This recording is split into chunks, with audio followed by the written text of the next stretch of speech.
விதைப்பும் அறுப்பும் மத்தேயு 13:7 4 வித நிலத்தை குறித்து நம்ம பார்த்து கொண்டு இருக்கிறோம். 7வது வசனத்துல சில விதை முள்ளுள்ள இடங்களில் விழுந்தது, முள் வளர்ந்து அதை நெருக்கி போட்டது. அப்போ முள்ளுள்ள நிலத்தார் எப்படி இருக்காங்க பாருங்க, விதைய வளர விட முடியாதபடிக்கு காரியம் நடக்குது.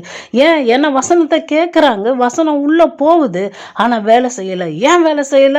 லூக்கா 8:14 சொல்லி இருக்கிறது, உலக கவலை, ஐஸ்வர்யத்தின் மேல மயக்கம், சிற்றின்பங்களால் பலன் கொடுக்காம இருக்கிறாங்க. முள்ளு குத்துதா, வளர முடியலையா, பலன் கொடுக்க முடியலையா, என்ன பண்ணணும்? 1 பேதுரு 2:24 சொல்லியிருக்கு, அவருடைய தழும்புகளால் குணமானீர்கள்னு.